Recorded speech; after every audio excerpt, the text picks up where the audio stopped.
ഈ മസ്ജിദ് ഷജറയ്ക്ക് തന്നെ മറ്റൊരു റിവായത്താണ്, മറ്റൊരു റിപ്പോർട്ടാണ്. അതായത് ഈ ഒരു കാരണം കൊണ്ടാവാം ഇതിന് പേരൊന്നും, അല്ലെങ്കിൽ മറ്റൊരു കാരണം എന്ന് പറഞ്ഞിട്ടാണ് മറ്റേ ഹദീസ് പറയുന്നത്. അപ്പോൾ ഇറക്കാനാണ് ഈ ഒരു കാര്യം ചെയ്യുക, ആ മരത്തിനെ എൻ്റെ അടുത്ത് വിളിച്ചാൽ ഞാൻ വിശ്വസിക്കാമെന്ന് പറയും. അപ്പോൾ റസൂൽ ആ മരത്തിനോട് വരാൻ പറഞ്ഞു. അള്ളാൻ്റെ ഇതിൽ എൻ്റെ അടുത്ത് പോകാറ്. അപ്പോൾ ആ മരം എന്ത് ചെയ്യും, റസൂലിൻ്റെ അടുത്ത് നടന്നു വന്നു. എന്നിട്ട് ഇറക്കാനോട് ചോദിച്ചിട്ട് എനിക്ക് മനസ്സിലായില്ല, ഞാൻ അള്ളാൻ്റെ റസൂലാണ് ചോദിച്ചു പറഞ്ഞു. അത് പോരാ, ഈ ഒരു കാര്യം മരത്തിനോട് അങ്ങനെ തന്നെ പോകാൻ പറയും. അപ്പോൾ എന്ത് ചെയ്തു, റസൂൽ വീണ്ടും ആണ് പോകാൻ പറഞ്ഞപ്പോൾ മരം പോയി.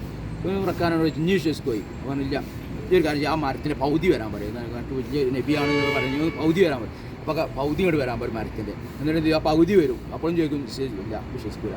തിരിച്ചാണ് പോകാൻ പറയും. അപ്പോൾ തിരിച്ചാണ് പോകും. അപ്പോഴും റക്കാനൊരു അവസാനം എഴുതിയെടുത്ത് ഈ ഒരു കാര്യം ഇന്ന മല്ലയുദ്ധത്തിൽ തോൽപ്പിച്ചാൽ ഞാൻ ഉറപ്പായിട്ട് തന്നെ വിശ്വസിക്കാമെന്ന് പറയും. അപ്പോൾ ആ റക്കാൻ്റെ ഉറപ്പെന്താണ്, ഇന്ന കാലത്തിനടുത്ത് എന്തില്ല ഒരാൾ തോൽപ്പിച്ചിട്ടില്ല എന്ന്. റസൂദാനെ കൊണ്ട് അത്രയും കഴിയില്ല. കാരണം റസൂദാൻ്റെ ഒരു ഇത് വെച്ചിട്ട് അന്നത്തെ ഇത് വെച്ചിട്ട്, കാരണം നമുക്കറിയാമല്ലോ റസൂദാൻ്റെ ചെറിയ പ്രായമാണ്, 40 വയസ്സ് എന്ന് പറയുമ്പോൾ ഇവരൊക്കെ 40-50 വയസ്സൊക്കെ ഉള്ള. അപ്പോൾ എന്ത് ചെയ്തു, റക്കാൻ എന്ത് ചെയ്തു, ഇവിടുന്ന് മല്ലയുദ്ധം നടത്തിയെന്നാണ്. റസൂൽ എന്ത് ചെയ്തു, ഈസി ആയിട്ട് റക്കാൻ എടുത്തിട്ട് മറിച്ചിട്ടു എന്നാണ്. എന്നിട്ട് അവനോട് ഇസ്ലാം സ്വീകരിച്ചു. അങ്ങനെയാണ് റക്കാൻ എന്ത് ചെയ്യുന്നത്. കാരണം പിന്നെ ഒരു ഓപ്ഷൻ ഇല്ല അവിടെ. കാരണം ഇന്നെ തോൽപ്പിക്കാന്ന് പറഞ്ഞാൽ ഒരു സാധാരണക്കാരൻ കഴിയൂലാന്ന് റക്കാനൊക്കെ ഉറപ്പുള്ളതുകൊണ്ട്. അപ്പോൾ ആ ഒരു സംഭവത്തിലും ഈ ഒരു പള്ളിക്ക് ഈ മസ്ജിദ് ഷജറ എന്നുള്ള പേര് വന്നു എന്നുള്ള മറ്റൊരു വിഭാഗത്തിലും കാണും. ഏതായാലും റസൂലുള്ളാഹി സ്വല്ലല്ലാഹു അലൈഹി വസല്ലം വിളിച്ചപ്പോൾ നടന്നു വന്ന മരം ഉണ്ടായിരുന്ന സ്ഥലത്താണ് ഇപ്പോൾ ഈ പള്ളി. ഇതാണ് മസ്ജിദ് ഷജറ എന്ന് പറയുന്ന പള്ളി കേട്ടോ.